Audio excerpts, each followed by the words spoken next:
Está en ti. Amén. Bien, vamos a continuar. Déjenme compartir pantalla. A ver, ya. Sí, se me ve. ¿Se ve la pantalla? Sí, sí, Dani.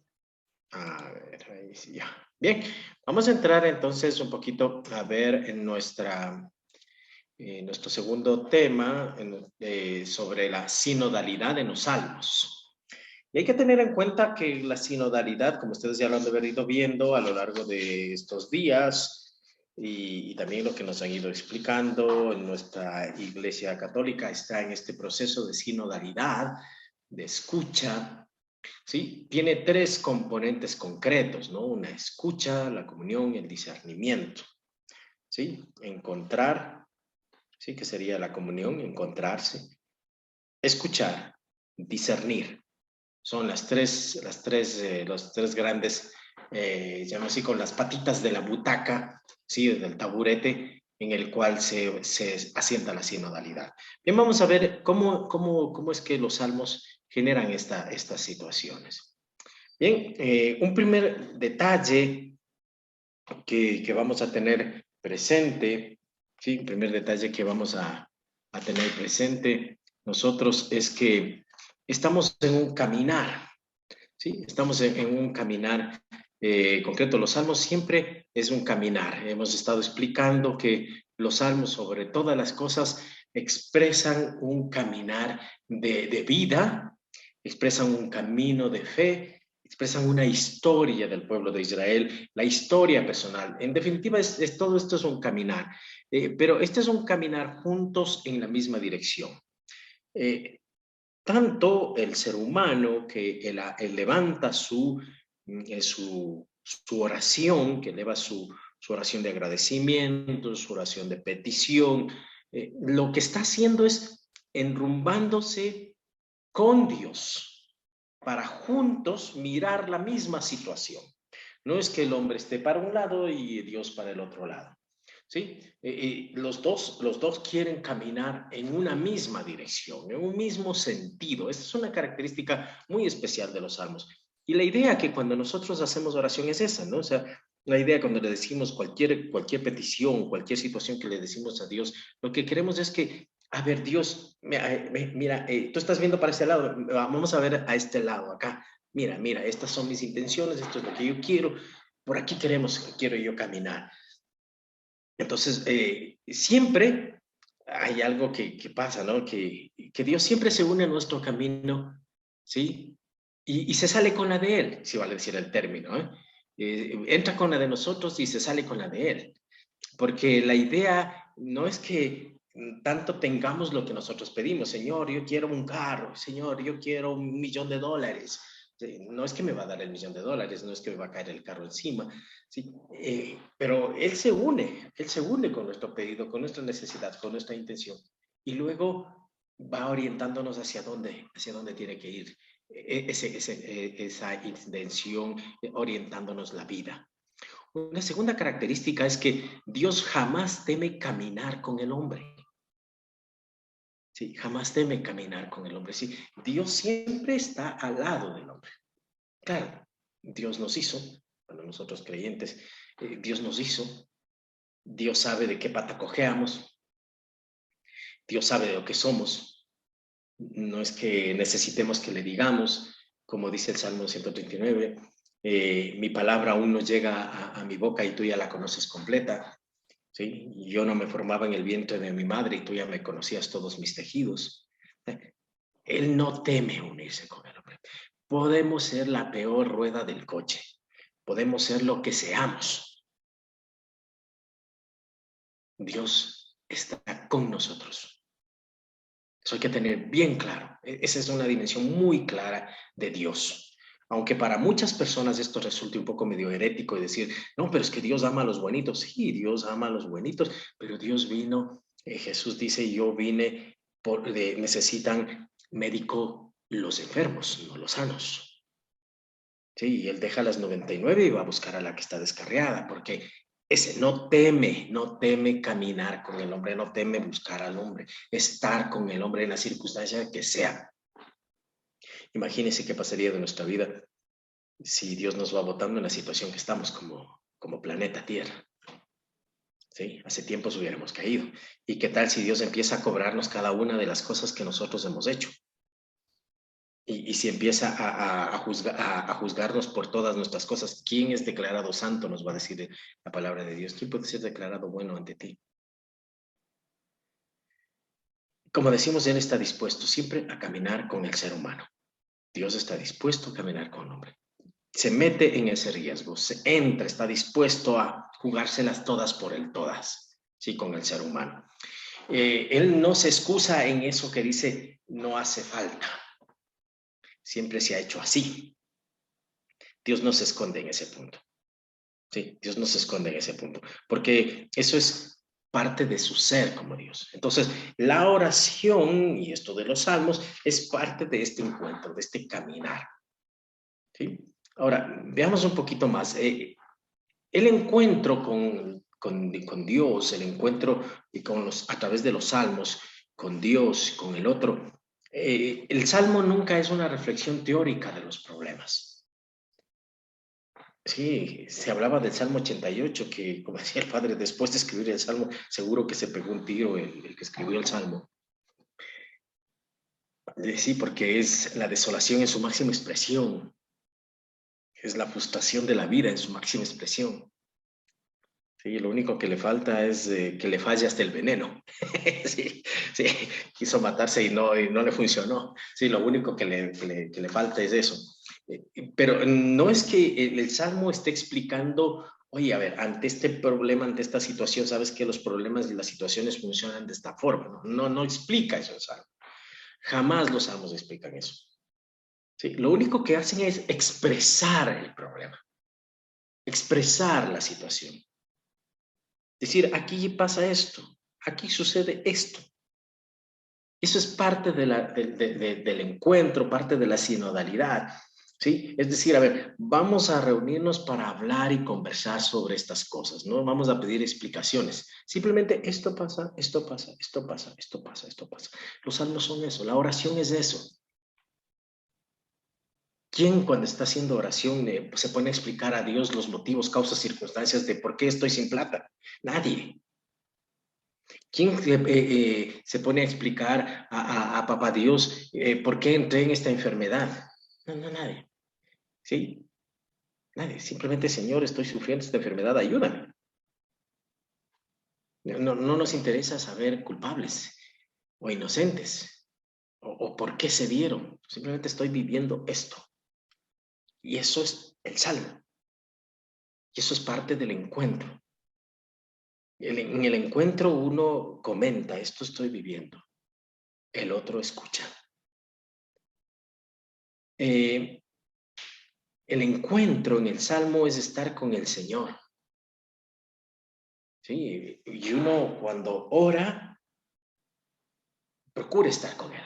Mire, los Salmos es eso. Me encuentro con el que siempre escucha, Dios.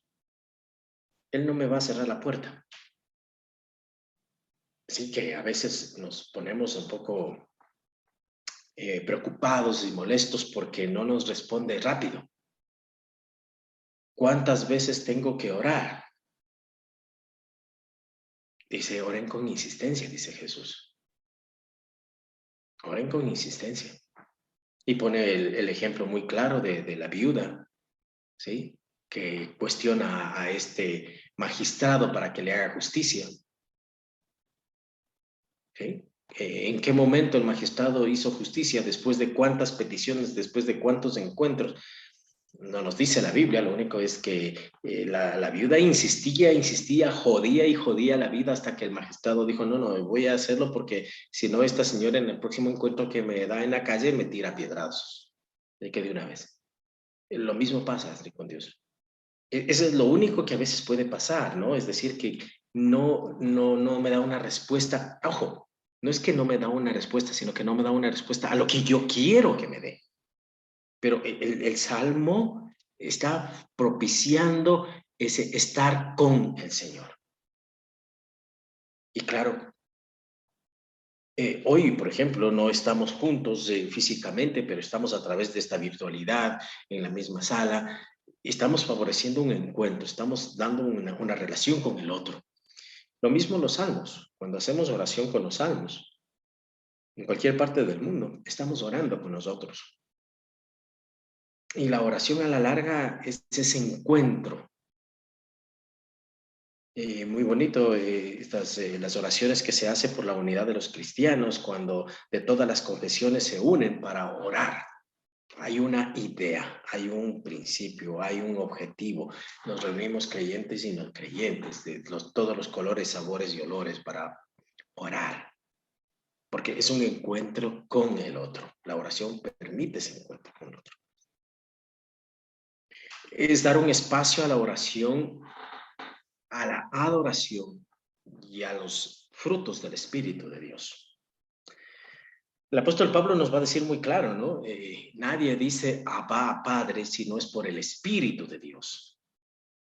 La oración no es que surja por el esfuerzo personal que nosotros hagamos, según la teología que nos explica Pablo, ¿sí? La oración no es sino el grito del Espíritu que quiere encontrarse con Papá Dios. Es el mismo Espíritu, es el mismo Dios que nos hace orar.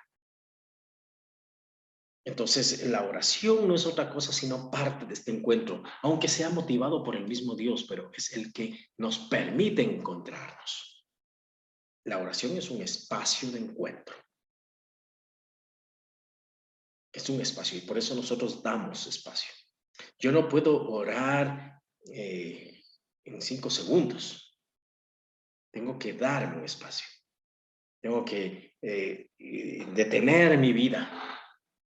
Sí, aunque sea mentalmente, aunque no pare mi caminar, aunque no pare mi recorrido, pero tengo que detener mi pensar para entrar en ese contacto con a través de la oración.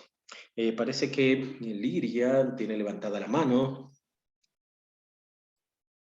¿Ya la bajó? Ya la bajó. Bien, vamos a seguir entonces.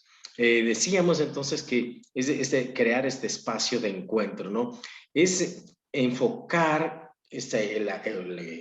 la oración, el salmo, enfoca en la palabra del otro, ¿sí? Nosotros dirigimos nuestra oración confiado de que Dios nos escucha. Es decir, Dios se enfoca en nosotros. Pone su oído atento. Recordemos aquellas palabras del libro del Éxodo que dice que el Señor escuchó el clamor de su pueblo. ¿Sí? Escuchó el clamor de su pueblo.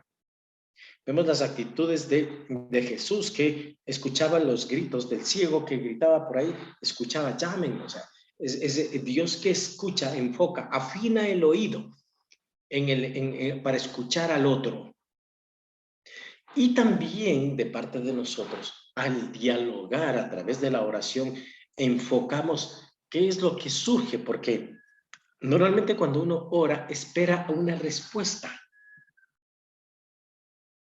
Claro que no es que se oiga ahí en la iglesia o en el cuarto donde estoy haciendo oración una voz que retumba, Danilo, yo quiero decirte esto porque seguro que salgo corriendo creyendo que es un fantasma. Pero en mi interior, en mi conciencia, yo escucho algo, ¿sí? O espero escuchar en la realidad, o siento esa paz interior. Sí, porque a veces puede ser que estemos escuchando voces y resulta que tengo que irme donde el psiquiatra porque no son las voces de Dios. Sí, eso hay que afinar, por eso es necesario enfocar en la palabra, enfocar a ver para descubrir si es que esa es la voz de Dios o es otras voces, porque es parte de la oración. ¿Sí? Si hago una oración pidiendo el mal al prójimo, pues no me va a funcionar. No es que va a decir Dios, sí, yo también quiero acabar con ese. También el encuentro de la oración, el encuentro de los salmos, requiere una apertura, requiere valentía, requiere disponibilidad para dejarse interpelar por el rostro y la historia. Imaginémonos nosotros al hacer la oración de los salmos y al leer los salmos, la valentía que tienen al decir las cosas que dicen. No es que sea cosa fácil. Primero, orar. No es cosa fácil orar. Puede ser que nos da pereza, puede ser que no tengamos tiempo, puede ser cualquier cosa. Y lo que es más, ¿y ahora qué digo? ¿Y ahora qué te digo? Entonces, es parte de este encuentro. ¿Sí? Los salmos generan están expresando esa posibilidad o están expresando que ha habido, por un lado, apertura de parte del creyente, la valentía para decir lo que dice, y que me importa lo que vayan a decir los demás de lo que yo estoy diciendo, lo que me importa es lo que yo quiero decir. ¿Sí? La disponibilidad para interpelar, para dejarme interpelar, para encontrar el rostro del otro, para entrar en la historia del otro. Sí, el otro con minúsculas, el otro con mayúsculas. No es otra cosa, estos son los salmos, ¿no? La apertura, la disponibilidad de parte de uno para darme a conocer quién soy, para conocer el rostro de Dios. En tantas imágenes hermosas que aparecen de Dios en los salmos. El Señor es mi pastor, nada me falta. Quiero descansar en los brazos del Señor como un niño en brazos de su madre, la imagen de una madre. Entonces, tantos salmos, ¿no? La palabra del Señor es viva y eficaz, o como nos dirá el Salmo 1, ¿no? Feliz el hombre que medita en la ley del Señor, es como un árbol plantado al borde de la sequía, da fruto, o sea, son imágenes de Dios. Todas esas son imágenes de Dios. Yo voy descubriendo el rostro del otro como es por el rostro de Dios, yo voy descubriendo y genero una imagen. Los salmos están llenos de muchísimas imágenes de Dios. Mire, el enfermo que clama a Dios. ¿Qué imagen tiene? Tiene la imagen de un Dios médico, de un Dios que cura la enfermedad, del hombre que se siente amenazado por los enemigos. ¿Qué imagen tiene de Dios? La imagen de un Dios protector, de un Dios juez, de un Dios que está al lado, que le escucha, que le va a levantar. Entonces, esas imágenes hay que explotarlas porque son las imágenes que nos está presentando Dios, que a la larga son también las imágenes que nosotros tenemos cuando hacemos oración. ¿Sí? Tenemos las mismas imágenes, no ha cambiado, según decir el término, las imágenes que están presentes en el libro de los Salmos con las imágenes que hoy día nosotros también hacemos y la realidad que cada persona está viviendo y que expresa a través de la oración del Salmo y la historia personal de cada uno. Y la historia de la salvación del pueblo de Dios está expresada en los salmos. Otro punto muy especial es la escucha. Este es otro de los puntos de la sinodalidad. Y también que nosotros podemos encontrar en el libro de los salmos. Esta parte de la escucha. ¿Sí? La escucha no es otra cosa, sino ante todo que el otro se sienta acogido. Ese es uno de los primeros puntos. Ahí yo, cuando hago la oración, cuando hago una verdadera oración, siento que Dios me escucha. Es decir, siento que me ha acogido. Sí puede ser que salga con las manos vacías de la oración, pero me he descargado. He dicho lo que tengo que decir. Puede ser que salga con la misma inquietud, el mismo dolor, el mismo sentimiento, pero he abierto mi corazón. Le he dicho las cosas que tengo que decirle. Entonces, eso es parte de la escucha, saber que alguien me escucha. Si no, no fuéramos al templo, no fuéramos a la capilla, no me sentara frente a una luz encendida, una vela encendida, ante un crucifijo, ante una imagen para decirle, estas cosas me pasan. ¿Sí? No te juzga nadie. Dios no te juzga. Dice, no te va a decir qué fea oración que has hecho, así que ándate nomás con tu oración porque esa cosa tonta que me vienes a decir, quita. Me has hecho perder el tiempo, ¿no? Eso jamás va a decirle Dios a nosotros, no nos va a decir eso. No nos juzga. Él conoce lo que somos y eso está expresado en los salmos. No vemos en ninguno de los salmos que diga, y Dios me rechazó. ¿Sí? No vamos a encontrarnos como con la parábola del fariseo y el publicano que van al templo cuando dice, y el publicano bajó justificado. Eso no encontramos nosotros con los salmos. Es que sabe que después de leer los salmos y de decir los salmos, decir de mi oración, sabe que salí todavía con un aquí enojo, resentimiento. Sí, pero es la situación que estás viviendo. Y eso no se quita de la noche a la mañana. Pero de parte de Dios no es que te ha tirado la puerta de la iglesia en la cara, ¿no? Los humanos hacemos eso. Pero en la sinodalidad de los salmos no tenemos esa vivencia. También descubre que el Espíritu Santo siempre sopla. Como decíamos, ¿no? Lo que dice Pablo, ¿no? Nadie dice, va, Padre, solamente porque tenemos la fuerza para decirlo, sino es el Espíritu Santo que sopla. Y todos estos salmos que vemos aquí, pues tenemos ahí algunos nombres, quien lo ha escrito, David, maestro del coro, etcétera, etcétera. Pues bueno, puede ser que se hayan sido ellos los escritores, pues no sabemos quién fue el escritor. Y eso para indicarnos que el Espíritu Santo no está viendo caras, personalidades. El Espíritu Santo sopla donde quiera. Y esa es parte de la escucha. Sí, esa es parte de los salmos. En cualquier lugar, en cualquier persona, Dios siempre va a estar el Espíritu de Dios inspirándonos qué decir, qué hacer. Por eso la oracióncita que pedíamos ahora al Espíritu, ¿no? También Dios sabe escuchar. Sí, Dios sabe escuchar, es decir, escucha al otro, escucha al mundo. Esa es la característica esencial de la oración, de los salmos, porque si no, no hiciéramos oración. Hacemos oración porque sabemos que Él nos escucha. Tenemos esa certeza que Él nos escucha. Y nos escucha sin miedo alguno. No es que ve venir a la entrada del templo y dice, uy, ya viene el Danilo, voy a cerrar la puerta, me voy a ir a otro lado. No. Estar escuchando es parte del hacer camino.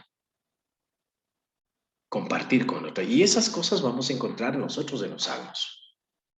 Sí, vamos a encontrar, hay que mirar atentamente eso en los salmos. También el Espíritu nos ayuda a hacernos las preguntas respectivas. Y eso es lo que vamos viendo en los salmos. Normalmente los salmos siempre terminan con una palabra de aliento o como una especie de compromiso, que es propio de la oración. Que es propio de la oración. Entonces, esa es la experiencia del Espíritu que va hablando a cada uno de nosotros. También es importante, y adentro del discernir, porque cuando uno conversa, se encuentra con alguien, dialoga con alguien, escucha, habla, pide, es necesario tener presente que uno cambia de actitud. Es decir, no blinda el corazón. Sí, no nos cerramos, no nos cerramos. Los salmos jamás vemos que haya, nunca más, Señor, volveré a hablar y a orar a ti. No vemos eso en los salmos. Y no hay una confianza absoluta. Sí. Como no me respondes de hoy en adelante, nunca más vuelvo a decirte nada. Entonces nosotros decimos en el resentimiento, a ver si se enoja, ¿qué es lo que nos va a decir? Dios seguramente dirá, es un problema tuyo si no quieres venir a orar, eso ya es cuestión tuya, pero yo siempre estoy a tu lado. ¿Sí? Entonces, esta actitud es muy importante tener presente cuando en el libro de los Salmos, ¿sí? Que Dios no blinda su corazón, Dios en cambio abre el corazón, ¿sí? Y ese abrir el corazón va a generar un debate, muchos salmos tenemos que se cuestiona a Dios el comportamiento, se vale decir, de Dios, las acciones que Dios hace, Dios no actúa, ¿sí? Especialmente en estos salmos de dolor, de súplica, es como ¿hasta cuándo, Señor? ¿Hasta cuándo? Y eso es muy característico en muchos de los salmos. ¿Hasta cuándo vas a permitir esta injusticia? ¿Hasta cuándo vas a permitir este dolor? ¿Hasta cuándo vas a permitir esta enfermedad? ¿Hasta cuándo? Entonces hay un debate, hay un cuestionamiento. Y hay a la vez un compromiso de seguir. Vamos juntos. Y claro, eso va cambiando, ¿no? Ya no somos los mismos. Eso es parte de ese discernir. Una persona que ora no es el mismo.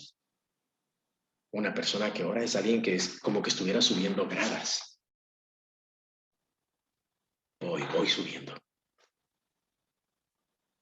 Y si ya empezó a hacer un ritmo de oración, ese ritmo de oración no lo deja, sino lo sigue manteniendo.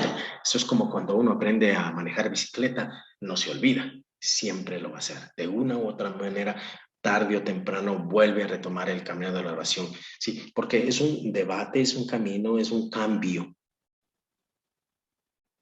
No somos los mismos. Estos detalles quería compartir con ustedes y que podemos nosotros encontrar en el libro de los Salmos con relación a la sinodalidad, que es propio. O sea, en la oración nosotros nos estamos encontrando con Dios en este diálogo, en la escucha, en el discernir. Mire, ¿cómo sé yo qué es lo que Dios quiere para mi vida? ¿Cómo sé? Eso no es que Dios me llama al celular o al teléfono y me dice, ve Danilo, haz esto o aquello. No. Eso es parte de ese escuchar a Dios, escuchar la palabra de Dios, discernir la realidad que tenemos, analizar la realidad que estoy viviendo, mirar los pasos que estoy dando. ¿Son correctos? ¿No son correctos? Es un proceso muy serio de ir abriendo camino, de ir descubriendo qué es lo que va haciendo el libro de los Salmos.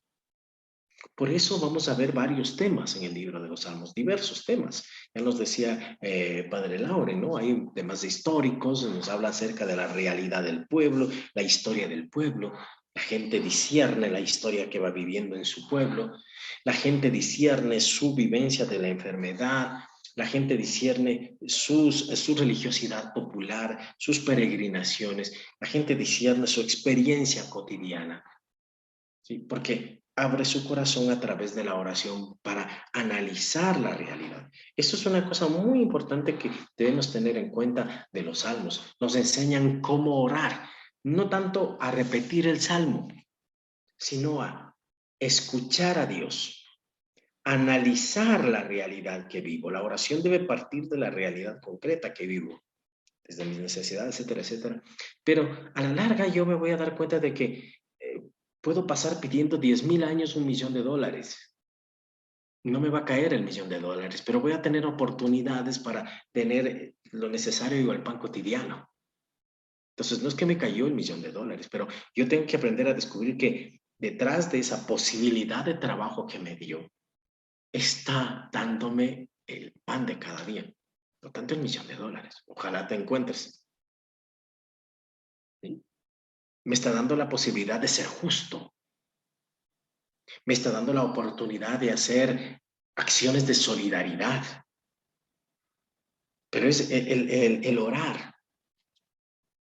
Porque qué interesante que uno cuando llega la Navidad se vuelve muy emotivo por el niñito Dios y entonces regala una fundita de caramelos o una canastita de productos, etcétera, pero emocionado por el niñito. Pero y después del año los hambrientos siguen. ¿Qué sigo haciendo? Eso nace en el fruto de la oración, el compromiso que voy dando. Yo tengo estos dones, yo tengo estas cualidades y me pongo ahí yo como ejemplo. Un día en discernimiento, en oración y en discernimiento con mi esposa decíamos, Danilo, ¿por qué también no entras con la Biblia ayudando a la diócesis? Anda, habla con el obispo, con el equipo bíblico, métete. Y claro, nos metimos y yo voy bien mandado y a animar la cosa, ¿no? Entonces, escucho la voz de mi esposa, sí, pero a través de esa voz también está la voz de Dios. En mi corazón también siento que es necesario también dar un poco más. Es entonces ese discernir que surge siempre de la oración, que siempre surge de esa reflexión de la realidad, del mirar las cosas como están yendo, a ver, ¿y qué hago esto? Dios, ¿qué me pide hacer? Entonces, siempre estas actitudes son muy importantes tener en cuenta de esta acción de sinodalidad. La oración, los salmos entonces, porque los salmos son una oración hecho poesía, no es otra cosa sino una sinodalidad constante que tenemos, donde actúa el escuchar de Dios y el hombre, viceversa, ¿sí? El acompañar, el encontrarme con el otro con mayúsculas, pero también el otro con minúsculas, porque la oración automáticamente me va a llevar a una acción concreta con el otro, a orar en grupo con el otro, a respetar lo que cuando hacemos oración en grupo el otro pide y a orar también por aquellas cosas que el otro pide. No puedo decir, ¡ay, qué tonto ese! ¿Cómo se le ocurre pedir semejante cosa? Este no sabe orar. A veces acá en la iglesia, en la universidad, hay los grupos que tienen la misa, entonces alguien viene y dice, vea, usted sabe hacer oraciones, de haciendo una oracioncita para la oración de los fieles. No, no, no es que yo sepa hacer oración. No, usted también puede hacer oración. Diga lo que usted siente en su corazón. Es que la gente se va a burlar porque no está bien hecha. Aquí no importa lo que la gente diga, es lo que usted siente y necesita. ¿Qué es lo que necesita su grupo de estudiantes, su curso de estudiantes? ¿Qué necesita? ¿Qué necesita? Ah, es que necesitamos que los profesores nos tengan un poco de paciencia. Oigan, pídale eso. Pero y es que las palabras son lo que dicen las palabras. Nada más. ¿Sí? Es parte del encuentro. Es parte de seguir relacionándonos. Y claro, también el otro punto que hemos dicho, el discernir, que no es sino un análisis de cómo estoy llevando yo mi vida y cómo debo ir progresando, cómo debo ir dejando a un lado aquello que no me hace o que me impide caminar de manera correcta o que me impide caminar más rápido, que me impide llegar al otro, ese discernir, es cuestionar la realidad que voy viviendo cada día. Y los salmos me ayudan en eso, la palabra de Dios ilumina para darme cuenta de eso. En la Biblia es todo un proceso de discernimiento. Hemos escuchado varias conferencias que nos ha dado y que nos ha permitido a través del Centro Bíblico Divino sobre el discernimiento en la Biblia. Y este discernimiento también es algo muy especial dentro de la espiritualidad de los jesuitas sobre estos retiros ignacianos que hablan acerca de cómo ir discerniendo las realidades cotidianas. Y esto es muy importante. Sí, es parte de esta como orientación de vida, de darme cuenta del proyecto de vida que tengo y cómo yo voy organizando el quehacer cotidiano en la vida, en el quehacer diario. Entonces, siempre se va viviendo esta conexión o esta realidad a través de los salmos y los salmos nos ayudan en este discernir de la. Esto en cuanto a este punto de este capítulo de los discernimientos. No sé si aquí abrimos un pequeño espacito antes de entrar a profundizar ya en un tema concreto sobre los salmos. ¿Alguien, alguna orientación o alguna inquietud sobre esto? Por favor, si alguien tiene alguna inquietud, Nadie dice comentario. nada, nadie dice nada. Ya se durmieron todos los 130 personas que están ahí al otro lado. No, Mónica, la hermanita Mónica Bata nos dice, este lenguaje sencillo llega al corazón. Muchas gracias. Bélgica, wow, ella casi nunca ha hablado. Bélgica, por favor.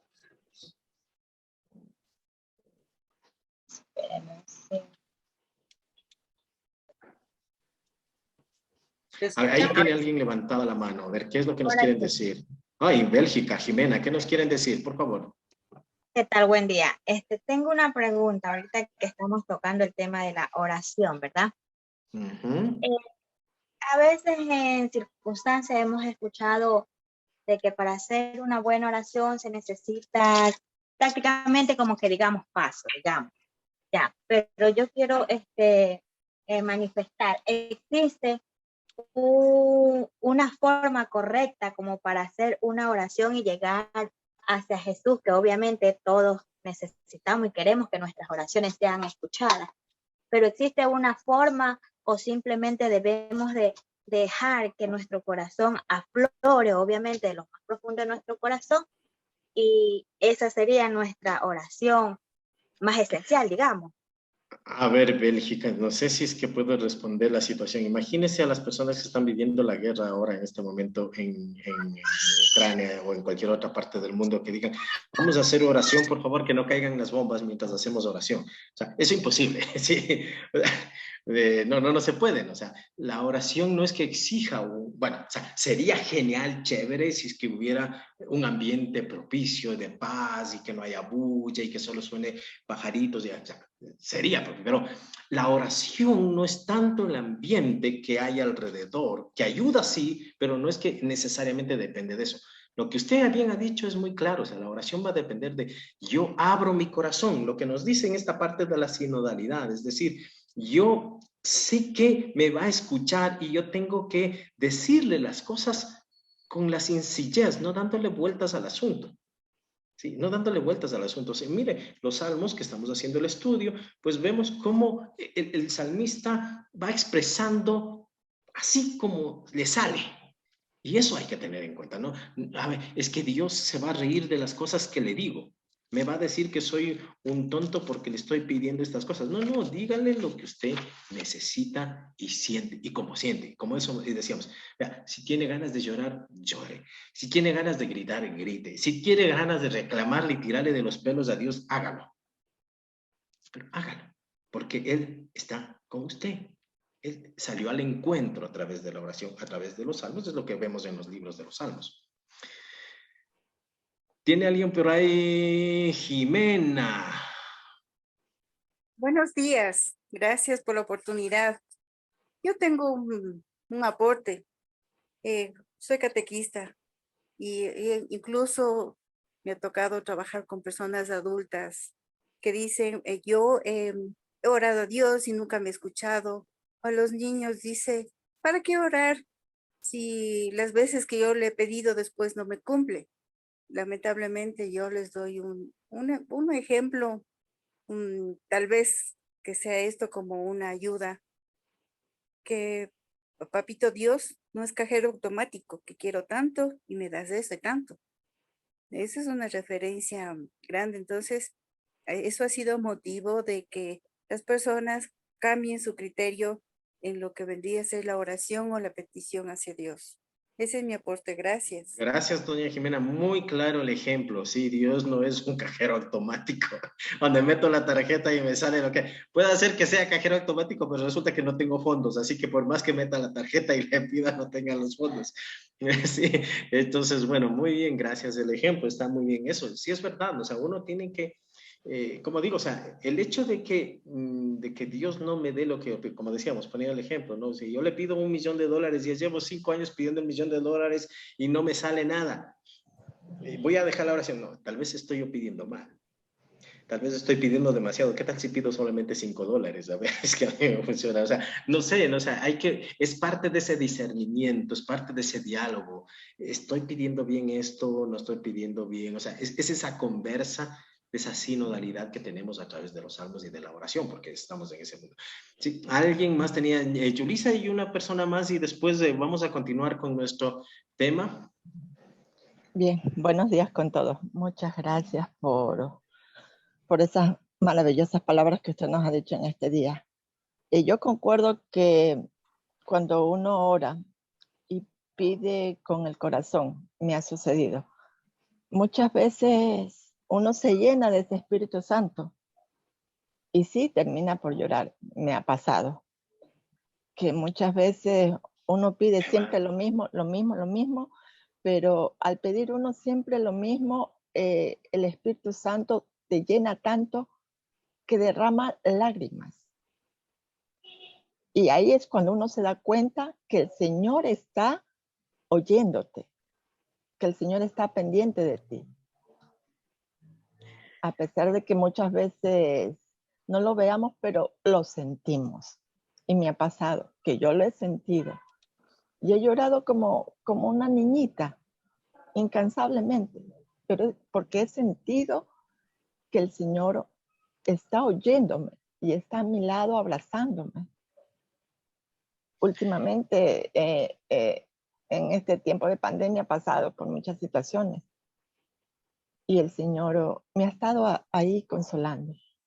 Y yo siempre le doy gracias a Dios por eso, porque está conmigo todos los días. Gracias.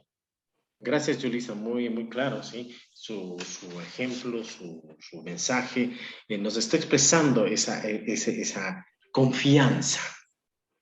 En el Salmo que leíamos, el 131, es esa confianza, ¿sí? Claro que tal vez los psicólogos nos dirán, no, pero es que esa es simplemente una forma de evadir la realidad y claro, eso nos dirán ellos, pero también hay que tener muy en cuenta, cuidarse mucho del sentimentalismo, ¿sí?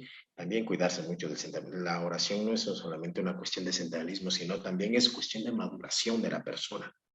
¿Sí? Es maduración también. Por eso es discernir. Bien, teníamos una mano más y con Pablo terminamos nuestra intervención para poder continuar con nuestra jornada. Por favor, Pablo. Muy buenos días, muchas gracias por esta charla tan interesante y tan constructiva sobre Salmos. Quería hacer un aporte con respecto a la oración y ratificando lo que acaba de decir la señora que intervino anteriormente, y es la sugerencia que nos hace San Pablo en una de sus cartas, donde nos dice que nosotros no sabemos pedir y que por lo tanto dejemos que el Espíritu Santo sea el que nos guíe para poder pedir lo que nos conviene. Entonces, en esta forma, tendremos nosotros la petición que nos conviene guiados por el Espíritu Santo. Muchas gracias. Gracias, Pablo. Las cosas muy claras lo que nos ha dicho Pablo sobre pidamos o dejemos que el Espíritu Santo nos guíe qué pedir. ¿Sí? Porque pedimos de todo menos lo que debemos. Bien, vamos a continuar. Yo sé que hay mucha gente que quiere hablar y pasaríamos diciendo muchas cosas sobre esto y que esto sea también como para ir reflexionando y dándole vueltas nosotros sobre la oración, los salmos, la forma como llevo la oración, la forma como en la oración puede ser que no nos hayamos dado cuenta de estas cosas que hoy vamos desmenuzando, de esta sinodalidad propia de los salmos, de esta sinodalidad propia de la oración, yo en la oración tengo un encuentro con, ¿sí? No con un aire, no con un vacío, no con algo que no veo, no con alguna cosa que yo me imagino, sino tenemos un encuentro con una persona concreta, nuestro Papá Dios, y que ese encuentro con ese Papá Dios, Él se las juega conmigo, por mí, porque me ama, no porque yo sea buenito, no porque sea santito, no porque sea lo mejor del mundo, y que Él me escucha,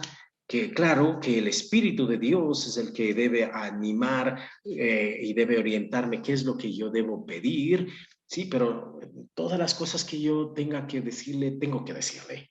Tengo que tener esa confianza porque es cuando yo me encuentro con el amigo y yo le digo las cosas, ¿sí? Por eso las imágenes que vamos teniendo de Dios en los salmos. Y yo sé que Él me escucha, y yo le digo, yo confío, pero también hace que entremos en un proceso de discernimiento.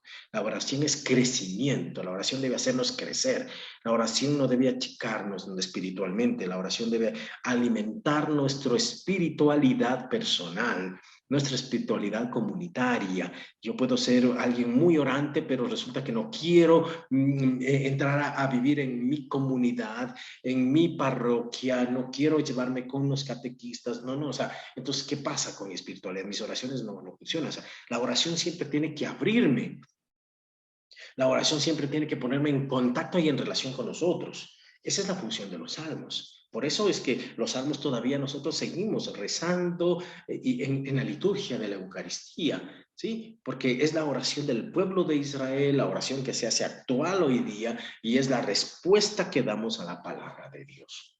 Bien, vamos a seguir adelante. Permítanme compartir pantalla. Y vamos un poquito a hablar sobre unas claves para entrar en los salmos, ¿sí? ¿Sí lo ven? Sí. Muy bien, gracias. Unas claves para entrar en los salmos, ¿sí? Tener en cuenta que esto de los salmos es algo muy extenso, ¿sí? Es el libro más gordo, si vale decir, dentro de la Biblia.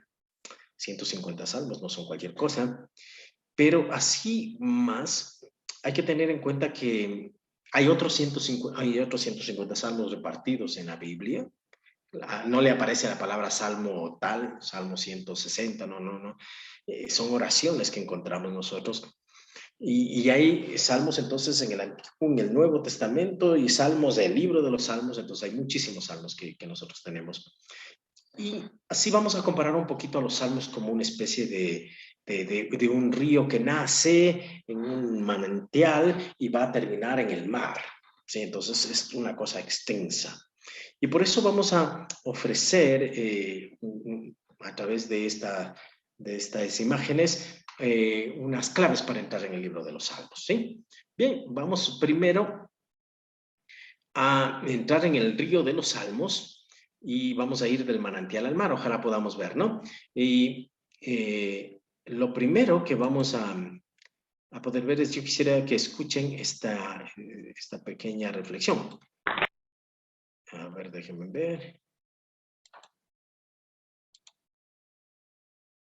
¿Me dicen? ¿Sí escuchan el sonido? Perfecto. ¿Escuchaban? Ya, vamos ahí, sí.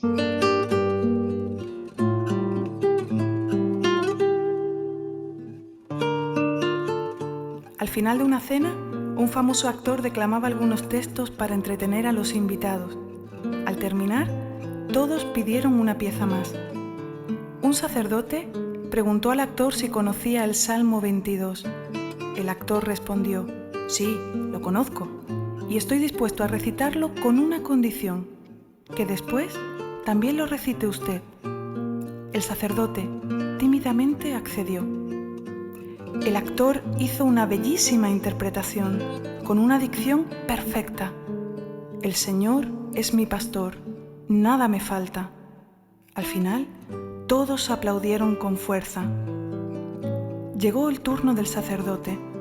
Se levantó y tras un silencio cerró los ojos. Recitó lentamente las mismas palabras del Salmo. Esta vez, cuando terminó, no hubo aplausos, solo un profundo silencio y algunas lágrimas. Entonces, el actor se levantó y dijo: señoras y señores, espero que se hayan dado cuenta de lo que acaba de suceder aquí. Yo conocía el Salmo, pero este hombre conoce al pastor.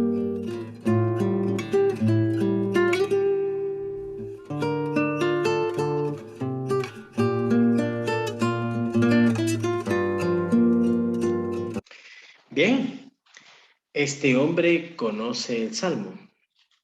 Perdón, yo conocí el Salmo, decía el artista.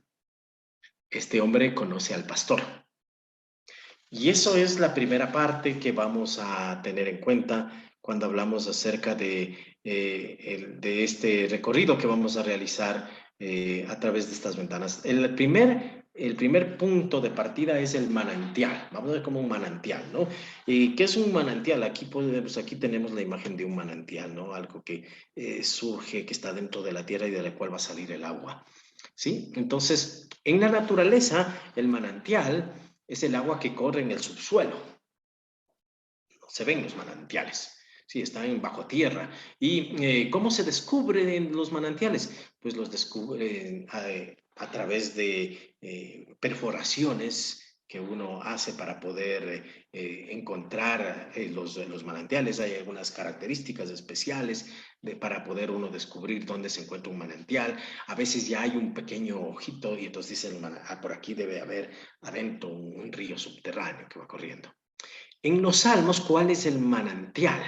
¿Sí? Es la experiencia de Dios en la vida. La experiencia que yo tengo de Dios en la vida. Ese es el manantial. ¿Sí? Voy a coger el salmo, voy a tener el salmo aquí, el salmo 131, y dice: Señor, mi corazón no es soberbio, ni mi alma, ni mi altanera, mi mirada. Nunca perseguí grandezas ni cosas que superen mi capacidad. Aplaco y modero mis deseos. Estoy como un niño en brazos de su madre. Espera a Israel en el Señor, ahora y por siempre. O sea, ¿cuál es la experiencia de Dios que tiene este escritor de este salmo? O sea, ¿qué experiencia de Dios tiene? O sea, ¿cuál es la imagen, la vivencia que tiene Dios? Una muy simple experiencia de Dios que él tiene. Él tiene la experiencia de un Dios que da seguridad, confianza. Lo une con la imagen concreta de el niño que se abandona en brazos de su madre, que sostiene al niño, el niño que está dormido en brazos. Él confía en la madre, confía en ese cuidado que le da. Entonces, esa es la experiencia que tiene este escritor de este salmo. Y cada salmo tiene una experiencia concreta de Dios. Es importante que usted, cuando entra al salmo, a ver, leamos detenidamente, primero leamos detenidamente el salmo, comprendamos bien las palabras que está diciendo el salmo. Si alguna palabra no la entiendo, busquemos en el diccionario y ver, a ver, ¿qué experiencia de Dios tiene? ¿Sí? ¿Cuál es la imagen que Dios tiene? La convicción que está presente en el salmo. Es la convicción que hace que el hombre sepa que lo va a escuchar. ¿Sí? Esa convicción de que yo sé que me voy a encontrar con Dios porque yo tengo esta experiencia de Dios. Él me va a escuchar, Él me está esperando. ¿Sí? Eso es muy importante tener presente cuando yo entro a los salmos. Conocer cuál es la experiencia de Dios que tiene. Y a la vez también yo saber qué experiencia de Dios yo tengo. Sí, qué experiencia de Dios yo tengo. No imaginarme, sino yo ser muy consciente de que yo tengo esta experiencia de Dios. Sea que no me guste, sea que me guste, pero yo tengo esta experiencia de Dios. Ojo, mucho cuidado, no confundir la experiencia que a veces me da la iglesia, la comunidad, el padrecito, el obispo o el papa, sino la experiencia que yo tengo de Dios, la experiencia que yo tengo de Dios. Puede ser que no tenga ninguna experiencia de Dios. Es necesario un encuentro con Dios personal. Sentir, mirar, analizar mi vida para encontrar esa experiencia que yo tengo con Dios. ¿Sí? Puede ser entonces el grito desesperado de la situación porque sé que me va a escuchar. Vale la pena, por lo tanto, estudiar y meditar cada salmo para percibir y comprobar la experiencia que subyace en el salmo, ¿sí? La experiencia que está escondida en el salmo. Esta experiencia se mezcla en la vida del pueblo, en la vida, en las tristezas, en las alegrías del pueblo, en la vida personal de cada uno de nosotros. Casi todos los salmos son una expresión de fe de Dios. ¿Sí? Todos los salmos. Por eso son oración. En este Dios creo.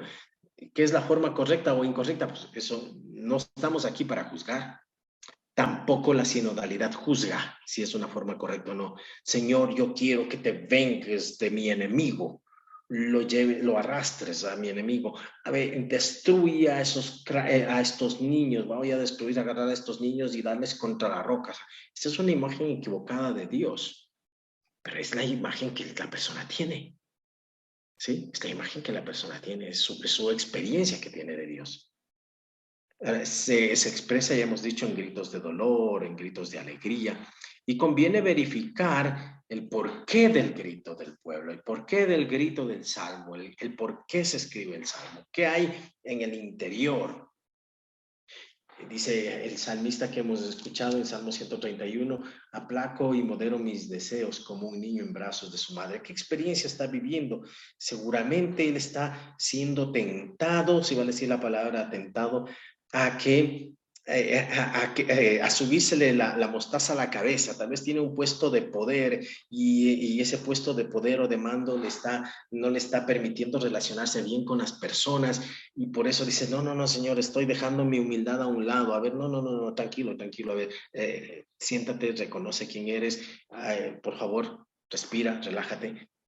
Una situación que deberían hacer todos nuestros políticos, todos nuestros dirigentes, todas las personas que tienen un puesto de poder, reconocer que por el puesto de poder que tienen, no es que tiene que el poder subírseles a la cabeza. Y es lo que está diciendo este señor. Humildad. Confiar en Dios. Entonces, esas cosas son las que debemos nosotros descubrir en el Salmo. Un segundo momento, una segunda clave que hay que tener en cuenta es la fuente. Las fuentes son lugares por donde sale el agua, ¿sí? El agua sale de dentro de la roca, de un manantial. Aquí encontró un lugar por donde filtrarse y sale, ¿sí? Entonces, en la naturaleza, las fuentes es el lugar por donde sale el agua a la superficie y comienza a correr. En los Salmos, ¿dónde encontramos nosotros esta fuente? Estas fuentes son las motivaciones que llevaron al pueblo a rezar, que llevan a la persona a rezar. Cada salmo tiene su motivación. Es lo que decíamos hace un momentito, ¿no? La motivación. Esta persona, ¿qué es lo que está viviendo? ¿Cómo yo descubro qué le pasaba a esta persona para que diga estas cosas? ¿Sí? ¿Qué le estaba sucediendo? ¿Qué estaba viviendo? ¿Qué le estaba pasando? ¿Sí? ¿Qué situación le está pasando? Y ahí hay que poner un poquito de imaginación, un poquito de sospecha, convertirme en un investigador, si vale decir el término, en leer el texto para ver qué es lo que le pasaba. A ver si a mí me pasa lo mismo o algo parecido. Sí, a ver si a mí me pasa lo mismo o algo parecido. Sí, porque puede ser de que el salmista quería decir una cosa, pero resulta que yo cojo, leo el salmo y, ve, esto dice así el salmo, pero alguna cosita que no tenía nada que ver con lo que a mí me pasa. ¿Sí? Entonces es necesario el análisis del texto, mirando detenidamente para descubrir qué motivó a decir esas cosas. ¿Sí? Algunos entonces aparecen enseguida, ¿sí? Hoy tenemos las mismas motivaciones a través de nuestras oraciones. Tal vez usted tiene un puesto de poder, de dirigencia, tiene subalternos, cómo los está tratando, cómo los está dirigiéndose hacia ellos, cómo es su tonito de voz, su forma de mirar, etcétera. Todas estas cosas son aquellas cosas que motivan a la creación del Salmo, ¿no? Entonces, en la historia, las motivaciones, la historia se recuerda el pasado del pueblo. Esta es una motivación que puede tener al crear la historia. En los Salmos vamos a encontrarnos. El Salmo 105 canta las maravillas de Dios, animar a las personas, el Salmo 107, que se conviertan y crean en el perdón de Dios, el Salmo 106, agradecer, Dios es eterno en su amor. Entonces son muchos los salmos que cantan también sobre el pasado, ¿sí? Hay muchas motivaciones. Vamos a encontrar también conflictos entre la fe y la realidad, es algo frecuente que nosotros vamos a encontrar en los salmos, ¿sí? Una crisis de fe. También el presente es tan diferente del pasado.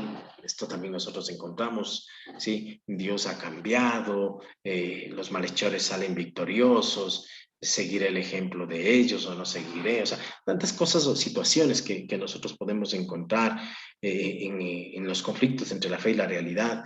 Lo que sostiene es la fe de los hermanos. También vamos a encontrar esto como parte de esta relación que nosotros podemos tener. El sufrimiento también es otro de los motivos que pueden generar un salmo, ¿sí? Normalmente la mayoría nacieron de este tipo de... Los salmos nacieron de este tipo de motivación, Hay salmos que hablan acerca de la persecución, acerca de la soledad, acerca de la enfermedad, acerca de la destrucción del templo, acerca de la oscuridad, etcétera, etcétera. Sí, la oscuridad del espíritu. El sufrimiento provoca deseos de venganza, ayuda a interiorizar y profundizar la oración. Entonces, todas estas cosas es muy importante que lo tengamos presente cuando hablamos de las motivaciones de los salmos. Otra motivación que generaron los salmos es la ley de Dios, ¿sí? El amor a la ley de Dios. Dichosos los que proceden sin tacha y siguen la ley de Dios, nos va a decir el Salmo 119. Algunos salmos también revelan la mística profunda a la que llegó el pueblo observando la ley de Dios, ¿sí? Otros salmos ayudan a encontrar el camino a la ley y que lleva hasta Dios. El Salmo 1 es un ejemplo muy claro sobre esto, ¿sí? Meditar la ley de Dios día y noche, ¿sí? Entonces, todas estas cuestiones son aquellas cosas que motivan la presencia de un salmo. También tenemos otras, las fiestas populares, ¿sí? Muchas fiestas, claro. El pueblo de Israel es un pueblo de fiestas, como cualquiera de nuestros pueblos. En nuestros pueblos, aquí en el Ecuador, hay fiestas todos los sábados, todos los domingos. Siempre los barrios están en fiestas. Ya se está levantando un poco la pandemia y fiestas por todos los lados. Y si no hay un pretexto, pues se inventa un pretexto. El pueblo de Israel era igual, ¿sí? Entonces, y a partir de esas fiestas, entonces generan también una experiencia de salmos, ¿sí? Por ejemplo, me alegré cuando me dijeron vamos a la casa del Señor. Este es un salmo de peregrinos, vamos de peregrinación. ¡Oh, qué emoción! Vámonos de peregrinación. Bueno, ahora ya no estamos acostumbrados mucho a estas cosas, sí, pero antes las peregrinaciones eran algo muy, muy, muy importante, ¿no? Nuestros mayores iban de peregrinaciones, contrataban un bus, iban entre muchas personas, era parte de lo cotidiano. Hoy ya no se hace eso, ¿no? Surgen de estas realidades cotidianas. Otra motivación, la búsqueda de la presencia de Dios, ¿sí? La búsqueda de la presencia de Dios. Este salmo es muy bonito, el 63, oh Dios, tú eres mi Dios, desde el alba te deseo. Espero encontrarle a Dios, ¿no? En el templo, en los momentos de la vida. Quiero vivir en su presencia para siempre.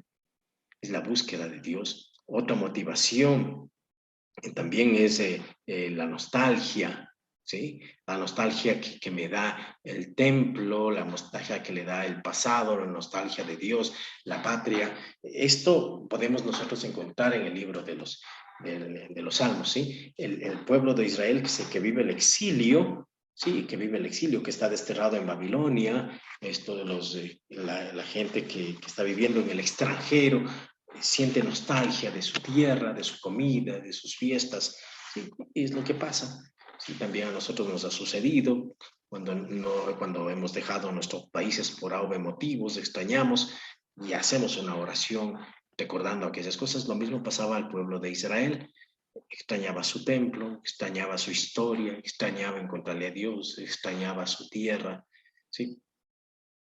También la penitencia, el pedir perdón. Claro que el pueblo de Israel tenía otra concepción, otras fiestas para la penitencia, para vivir la penitencia. Nosotros tenemos el sacramento de la confesión, pero a la larga está ese deseo de cambiar, ese deseo de ser nuevos, ese deseo de pedir perdón, de que Dios nos cambie nuestra actitud, de que Dios mueva nuestro corazón. Nos damos cuenta de nuestros errores, de nuestras debilidades y es necesario transformar. Entonces, hay salmos que hablan de esta realidad, de esta situación. Hay también salmos que hablan acerca de la naturaleza, ¿sí? Estos, llamemos así, salmos ecológicos, podríamos decir hoy día, ¿no? Admirar las cosas de la naturaleza, ¿sí? El Salmo 8, el Salmo 19, hablan sobre estas cosas de la naturaleza y que la naturaleza le impacta a la persona y la persona canta diciendo estas cosas, estos fenómenos de la naturaleza, esta armonía del universo, no es otra cosa sino la presencia de Dios entre nosotros, son aquellas cosas que motivan. También tenemos la esperanza. He dicho siempre que la esperanza es lo último que se pierde, entonces esperan por la liberación que Dios va a dar, esperan con gozo la venida del Señor, esperan, es ante todo que termine el sufrimiento, que termine el dolor que estamos viviendo. Todos nosotros hemos vivido y vivimos estas experiencias también. Queremos algo mejor, para nosotros, nuestra vida personal y también para la comunidad, en este tiempo que estamos pidiendo también por la paz en el mundo. Entonces, todas estas cosas son aquellas que generan los salmos. Como hemos dicho, los salmos, en el libro de los salmos, tienen estas motivaciones y a la larga son las mismas motivaciones que nosotros también tenemos hoy en día. Entonces, así que vale la pena estudiar estos salmos para descubrir en ellos las motivaciones que dieron origen a los salmos, catalogar un poco las motivaciones, examinar la experiencia que tienen estas motivaciones en la vida diaria y comprobar si estas experiencias de motivación también son las nuestras hoy día, ¿sí? También son las nuestras. Es muy importante tener en cuenta este particular. Así entramos a una tercera clave que hay que tener presente en cuanto a cómo entender un poquito los salmos, y es los arroyos. Los arroyos no son sino pequeños lechos de agua que va formándose al salir de la tierra, ¿sí? Son los primeros afluentes de un río. Tienen poco caudal de agua. Esos son los arroyos, ¿no? En los salmos, ¿qué son los arroyos? ¿Con qué podremos comparar nosotros los arroyos en el libro de los salmos? En el libro de los salmos, nosotros podemos comparar con los géneros literarios, ¿sí? Es la manera como el pueblo tiende a expresarse, cómo se expresa su oración. ¿Qué características tiene la oración? Sí, recuerde que el género literario no es sino la forma como yo digo una idea. Sí, y hay formas establecidas, digamos, a través del paso de los tiempos, de los grupos culturales. Entonces hay una forma concreta de cómo yo digo las cosas. Entonces eso podemos también nosotros encontrar en los salmos. Vamos a ver un poquito cuáles son esos géneros literarios, ¿sí? Podemos clasificar los géneros literarios por la forma, por el contexto vital, por el contenido, ¿sí? Vamos a encontrar estas características propias y también tener presente que la forma, o es el modo de escribir, los recursos que se utilizan, el vocabulario, las expresiones, las metáforas, las imágenes, el estilo, la organización, todo eso es la forma de clasificar un género literario. También hay que tener en cuenta que para clasificar un género literario hay que tener presente una situación concreta de la historia. O sea, hay géneros literarios que se usaron en una época, pero ya no se usan hoy, esos géneros literarios, ¿no? Por ejemplo, el género literario mito no se usa hoy, en este tiempo ya no se usa ese estilo de género literario. El género literario apocalíptico tampoco ya lo usamos hoy día, ya no es un género que se escriba a ese estilo de literario. Son géneros concretos en determinados momentos de la historia. Ahora, el contenido también es otra forma como se clasifican los géneros literarios, y es a través de los pensamientos, los sentimientos, los temas, los argumentos. Son cómo yo voy a ir clasificando los géneros literarios. Ahora, hay que tener en cuenta también quién habla o escribe, y lo hace en una forma propia. Sí, por eso es que cada género literario tiene su particularidad concreta y es necesario identificar esto, ¿sí? ¿Cómo identificamos? Entonces, a través de ciertos recursos, ciertos vocabularios, ciertas palabras que repiten, ciertas imágenes que repiten. Eso es lo que nos permite darnos cuenta de qué estilo literario está. Claro, esto es una cosita ya un poco más para especialistas, pero tener presente, nosotros no somos especialistas en el mundo bíblico, no somos especialistas en el mundo de la literatura, pero sí saber que cada salmo tiene una característica especial en cuanto a la forma de decir las cosas. ¿Y esto para qué? Para que cuando yo lea el salmo, tenga en cuenta que tiene una forma especial de decir. Una forma especial de decir. Bien, ¿cómo se clasifican estos géneros literarios? Pues bueno, los géneros literarios en los salmos ha sido el resultado de un trabajo bastante arduo hecho por un exegeta, un estudioso de la Biblia alemán de nombre Hermann Gunkel en 1862, 1932, hace muchos años, casi ya 100 años va a ser, que hizo el estudio de los géneros literarios en los salmos. Sí, en los salmos. Ahora bien, ¿cómo se clasifican estos salmos? Los clasificó como himnos, como lamentaciones, como salmos reales, como lamentaciones individuales. El otro eran lamentaciones colectivas, salmos, lamentaciones individuales y acciones de gracias. Estos los llamaba salmos puros, ¿no? ¿En qué consistían los salmos puros? Pues que en todo el salmo tiene este género literario. Los salmos no es que sean impuros, sino de forma mixta, es de aquellos salmos que tienen mezclados varios géneros literarios en el mismo salmo. Sí, entonces en un mismo salmo podemos encontrar cantos de peregrinación, acciones de gracias, poesía, sagas, etcétera, etcétera, etcétera. Entonces hay salmos que solo tienen un género literario y otros salmos que tienen mezclados los géneros literarios. Esto tener en cuenta. Bien, vamos a encontrar entonces nosotros himnos, salmos individuales, salmos colectivos, salmos de realeza. Ya nos decía el padre Lauren explicando cómo él enseñaba, cómo enseñaba los salmos. Esto es una cosa muy bonita cuando se hace trabajos en grupo sobre cada una de estas características propias de estos salmos. ¿Sí? Los himnos son himnos, o sea, son cantos muy solemnes, por eso se llaman himnos. Sí, los himnos de cada uno, los himnos nacionales de cada uno de nuestros países son cantos muy solemnes que da una sobriedad especial. Entonces hay himnos de alabanza, himnos de salmos de realeza, hay cánticos de Sion, claro, Sion es Jerusalén, es el monte donde está Jerusalén, por eso entonces se le hace un himno. En cuanto a los salmos individuales, hay súplicas individuales, hay acciones de gracia individual, hay expresión de confianza individual. En cuanto a los colectivos, hay súplica colectiva, hay acciones de gracias colectiva, hay confianza colectiva. En cuanto a los salmos didácticos, hay liturgias, exhortaciones proféticas, llamadas de atención profética, digamos. Hay salmos históricos, hay salmos sapienciales. Sí, esto es un poquito una forma como se divide. Hay muchas formas, ¿no? Uno va a encontrarse en muchísimas formas. Esto, como digo, no es que sea determinante que para nosotros nos sirva, pero hay que saber un poquito qué cosas yo me puedo encontrar en los salmos, ¿no? ¿Esto para qué es importante cuando nosotros leemos los salmos? Porque conviene que reflexionemos también sobre los géneros actuales.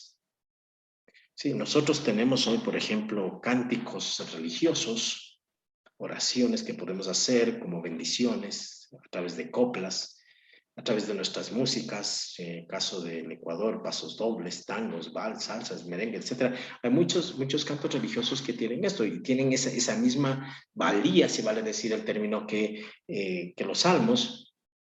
En cuanto a la forma de expresión del género que tiene, ¿no? Cada género tiene sus características, sus límites. Entonces, quien compone música fúnebre no hará un ritmo de rock. Sí, quien compone música fúnebre no lo va a hacer con rock. No se acostumbra a entonar una canción romántica en una procesión. Sí, Noche de Paz que cantamos en Navidad no sirve para Viernes Santo. Entonces, estas cosas hay que tener en cuenta, ¿no? Cada género literario es también para cada época concreto, para cada situación, ¿no?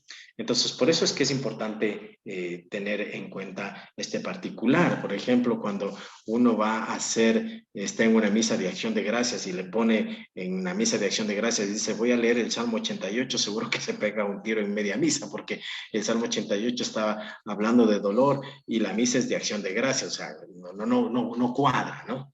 Entonces, para eso nos va a servir estas características, ¿no?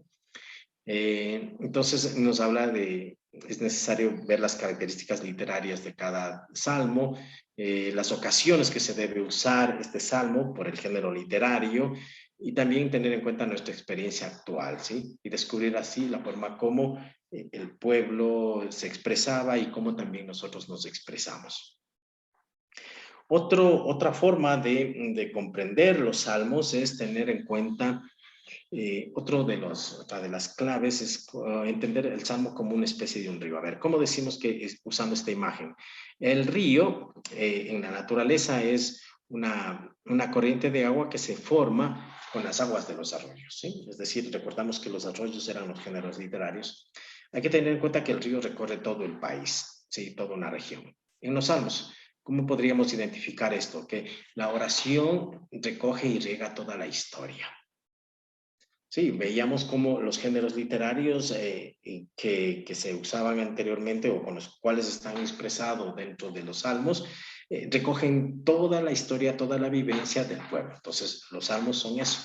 Sí, es la oración que recorre la historia. Los salmos son el lado orante de la historia del pueblo de Israel. Eso hay que tener muy presente, ¿sí?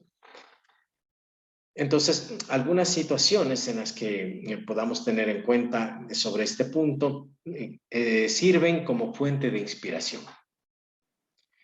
¿Por qué? Porque eso nos permite para nosotros tener en cuenta que los salmos crecieron a la luz de acontecimientos históricos que se fueron dando dentro del pueblo de Israel y que esos acontecimientos fueron releídos, interpretados y expresados en diverso estilo. Entonces tenemos la creación, por ejemplo, y nosotros encontramos en el libro del Génesis el relato más fuerte, digamos así, sobre la creación. También encontramos en los profetas algunos detalles sobre la creación, pero en el Salmo también encontramos como poesía. También el Éxodo, también el tiempo de los reyes con las fiestas, las situaciones de los reyes, bodas, coronaciones, proyectos, guerras, destrucción, etcétera. Todas estas situaciones nosotros vamos a ver que estos acontecimientos sirvieron de experiencia o sirvieron de base para crear, como una motivación para crear los salmos. ¿Por qué es importante investigar esto? Sí, ¿por qué es importante tener en cuenta este particular? Porque los acontecimientos de la historia que nosotros, o mejor dicho, cuando leemos los salmos, nosotros podemos encontrar acontecimientos de la historia y hay que tenerlos presente, saber un poquito qué pasaba, por qué se dio esa situación. En otras palabras, nos está diciendo que cuando vayamos a leer los salmos, también conozca un poquito la historia de Israel. Ahora, esto también es muy importante para tener en cuenta que la oración que nosotros hacemos no solamente debe ser una oración por situaciones personales, sino también por nuestro país. Cada uno tiene su propio país, aquí habemos de muchas nacionalidades, de muchos países, y cada país tiene sus propios problemas, sus propias situaciones.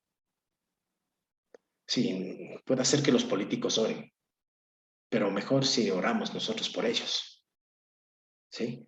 Porque a veces ellos no se dan cuenta de la situación que están haciendo, lo que están diciendo. Entonces, es bueno entonces tener en cuenta estas cosas de la historia de nuestros pueblos, de la historia del mundo, como está viviendo. Entonces, la manera que tenían los salmos de actualizar los acontecimientos que vivieron en la historia es muy importante porque sirvieron de fuente de inspiración.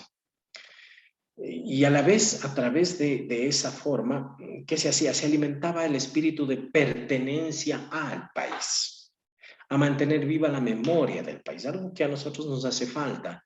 No es que estemos procurando o pidiendo ser nacionalistas, no, sino que también amemos nuestro país al conocer nuestra historia propia. Y claro, no es que nosotros en la realidad hoy hagamos salmos o cánticos litúrgicos desde la historia de cada uno de los países. Eso es raro. Sí, es pocas veces que se ha hecho. Hemos cantado a veces situaciones que sucedieron en otros países, cantos que se dieron en otros países, por ejemplo, mucha influencia en la época de la teología de la liberación, de cantos que surgieron en esa época, pero de ahí cantar nuestras historias, que es necesario tenerla presente, nuestras vivencias, ¿no?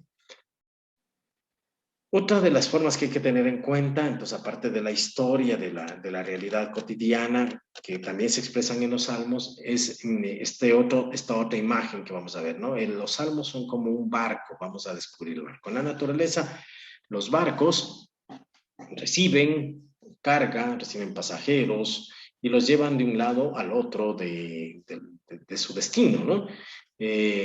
Los salmos los barcos son aquellos que es lo que da la identidad a las personas y los protege. A ver, ¿cómo es esto? Los salmos son la comunidad que lleva a los individuos. Es la persona que reza por toda la comunidad. Es la comunidad que reza por las personas. Entonces, las generaciones que se suceden a lo largo de la historia van transmitiendo su fe, su esperanza, su amor, su búsqueda de Dios, su voluntad de seguir adelante. Es la comunidad. Aquí el Salmo, o sea, es esa vivencia comunitaria. ¿Cómo nos damos cuenta nosotros de eso? Porque en los Salmos nosotros encontramos las voces en plural. Sí, las voces en plural. Por ejemplo, estoy en el Salmo 31 y empieza el Salmo, el versículo primero y el versículo segundo hace en singular. Señor, mi corazón nunca perseguí, aplaco. Él está hablando en primera persona, pero el versículo 3, mire cómo da el salto. Espera Israel, sí, en el Señor. Entonces, da un salto hacia lo comunitario. O sea, la experiencia personal que yo vivo, quiero que lo tenga todo el pueblo. Esa experiencia de confianza que yo tengo en Dios, quiero que también la tenga el pueblo entero, no solamente yo, sino todos. Entonces, es ese estilo, es esa característica que tenemos en esta clave para poder interpretar los salmos. Es decir, ¿por qué el salmista, al estar hablando en primera persona, cambia a plural, cambia a un nosotros? De lo que estoy hablando yo, cambio a un nosotros. ¿Por qué? Porque es de esa experiencia que no quiero que sea solamente mía, sino quiero que sea de toda la comunidad, porque los salmos son comunitarios. Sí, es una experiencia comunitaria, es una experiencia del pueblo. Entonces, en los salmos se hace visible la situación que decimos de la comunidad, del pueblo, todas estas situaciones económicas, políticas, sociales, ideológicas, etcétera. Aparecen sus críticas, sus luchas, sus sufrimientos. Sale a resurgir su fe, su esperanza, sus tradiciones. O sea, todas estas cosas aparecen en ese quehacer cotidiano. ¿Y por qué vale la pena? Porque es necesario preguntarnos cuál es la situación de la gente que aparece en el Salmo. ¿Sí? ¿Qué es lo que está pasando con esas personas? Y entonces automáticamente voy a ver qué cosas, qué experiencia histórica están viviendo ellos, ¿no? ¿Qué conflictos están dentro del Salmo? ¿Qué conflictos? No me va a decir el Salmo directamente, tengo que ser perspicaz, audaz para poder descubrir, ¿sí? ¿Qué mensaje daba el pueblo en una situación concreta? ¿Sí? ¿Qué mensaje daba al pueblo aquella situación concreta? Entonces, el salmista está interpretando aquella cosa concreta y está usando ya sea su voz o la voz de toda la comunidad, porque es la forma como interpreta para toda la comunidad lo que está pasando. ¿Y cuál es el mensaje que nos deja hoy para nosotros? ¿Sí? Ya entramos entonces en un ir aterrizando hacia nosotros. ¿Sí? Si vamos dándonos cuenta, hay que hacer todo este proceso antes de entrar a ver qué es lo que el Salmo me dice a mí. No puedo de primera entrar a decir qué es lo que el Salmo me dice. Primero tengo que descubrir muchas cosas del Salmo, la experiencia de Dios, lo que motiva al escritor a decir el Salmo, el género literario en que está escrito, la situación comunitaria que vive el Salmo, y solamente ahí yo puedo decir, a ver, este es el mensaje que me da a mí. Si vemos que hay todo un proceso para poder llegar a descubrir el mensaje en los Salmos. Bien, creo que llegamos a esa parte. No sé si hay alguna inquietud, algún comentario. Nos faltan unos 2 minutitos. Por favor, los que tenemos algún comentario, duda, inquietud, es la horita del diálogo. Aquí él sí nos pregunta, en la diapositiva anterior, ¿qué quiere decir GL? Género literario, es un género literario, GL es un género literario, nada más, sí, no sé, no sé lo... Carlos, por favor, tu pregunta. Gracias, muy buenas tardes, Danilo, Katy, buenas tardes a todos. Una consultita para aclarar y estar más enterado y cómo puedo enseñar. A mí me preguntaron qué significa en el Salmo, Salmo 21 y entre paréntesis está 22. ¿Qué significa eso? ¿Cómo lo puedo enseñar o aclarar esta duda? Nada más, muy gentiles, muchas gracias. Gracias, Carlos. Sí, este tema no lo trabajamos en este momento. Bueno, un poquito para indicar, ¿no? Cuando tradujeron los salmos, la traducción de los 70, sí, de que estábamos hablando más o menos por el año 200 antes de Cristo, 300, entre el 300 y el 200 antes de Cristo. Quienes tradujeron no es que hayan sido tan expertos traductores como lo somos nosotros, y es más, hoy día, aunque dominemos un idioma al cual voy a traducir, no quiere decir que sea en verdad un gran experto traductor. Siempre hay una frase que dice, tu traductor es tu traidor. Sí, esa es una de las claves de cuando uno aprende un idioma. Entonces resulta que lo mismo pasaba en esa época, ¿no? En esa época, cuando tradujeron del hebreo al griego, algunos de los traductores que estaban en este paso traduciendo los salmos, primero tal vez no comprendió por qué es que los judíos tenían la costumbre de escribir en la forma de un acróstico, siguiendo el abecedario. Y cuando ya terminó las 22 letras del alfabeto hebreo, vuelve otra vez a escribir siguiendo el acróstico, a empezar por la primera letra. Dice, híjole, ¿de aquí qué pasó? O se equivocó, no puso número, le corto el número, le pongo que aquí ya se acabó el salmo, o que sigue el salmo, ¿qué mismo es? Entonces, claro, ahí se da ese, ¿no? Entonces, los traductores al griego le pusieron, por ejemplo, yo que sé, estaban en el Salmo 10 y el Salmo 10 repite, se está poniendo por ejemplo, ¿no? Un ejemplo. Y resulta que el Salmo 10 en hebreo repetía tres veces el abecedario, ¿sí? Para escribir como acróstico, pero el traductor griego no sabía de esa costumbre, así que terminó la primera vez del abecedario y le puso 11, Salmo 11, ¿sí? Y luego terminó esa vez, le puso Salmo 12. ¿Ya? Entonces, claro, ya aumentaron ya 3 salmos. El problema es que cuando los expertos de hoy en día empiezan a estudiar la Biblia, se dan cuenta de que, a ver, cuando comparamos la Biblia hebrea con la Biblia griega y los otros códices, etcétera, que es todo un proceso complicado, dicen, no, los hebreos era un solo salmo. Pero claro, nosotros ya llevamos años y años divididos los salmos. ¿Qué hacemos ahora? Entonces, es esa nada más la problemática, ¿no? Hoy día ya se trata de seguir una sola numeración, que es la numeración de la Biblia hebrea, que es el número que nosotros tenemos, fuera del paréntesis. Es la numeración correcta, digamos. ¿Vale? Bien, eso nada más. Gracias, Danilo. Vamos con Eva, desde República Dominicana. Vamos, Evita. Bendiciones para todos. Bendiciones, dígame, Eva.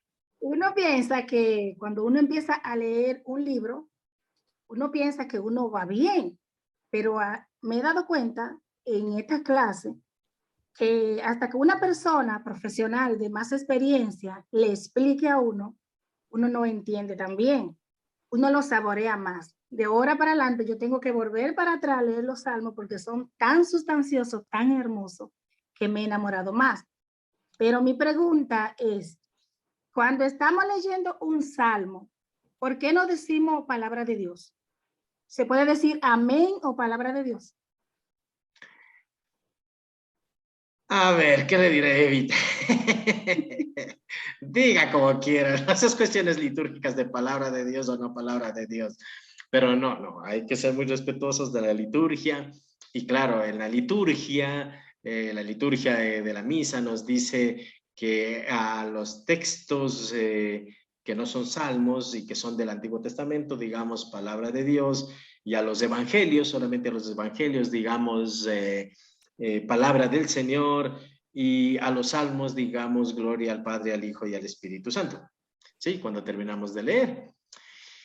Porque no queda bien leer un salmo y terminar diciendo palabra de Dios. No funciona la cosa así, ¿no? Entonces, no mentirse. Sí, entonces, ahora bien, Gracias. pero esas son cuestiones litúrgicas. Ya, no se haga lío por ese lado. Pero a veces andamos tan metidos en muchas cuestiones que no son tan importantes que descuidamos lo importante. Pero bueno, ¿por qué debemos decir? Lo interesante es que los hebreos decían, que los judíos, los hebreos decían, queremos cantar como David. Ellos tenían una forma especial de terminar cuando terminaban un salmo, ¿no? Un estribillo especial, así como nosotros decimos palabra de Dios. Ellos tenían algo especial para decir los salmos, porque la intención de ellos es cantar como Dios, como David. En cambio, los cristianos decimos gloria al Padre, al Hijo y al Espíritu Santo, porque queremos cantar como lo hacía Jesús. Entonces, en ese sentido, por ese motivo es que decimos nosotros gloria al Padre, damos alabanza a la Trinidad. ¿Sí? De ahí, el que lo diga o no lo diga, no es que por eso se va al quinto infierno, ni al cuarto, ni al tercero. No hay ningún problema. Sí, no hay ningún problema en ese sentido. Círculos del infierno. Según lo mal dicho, ya van a ir. Vamos con Ligia. Gracias, Eva.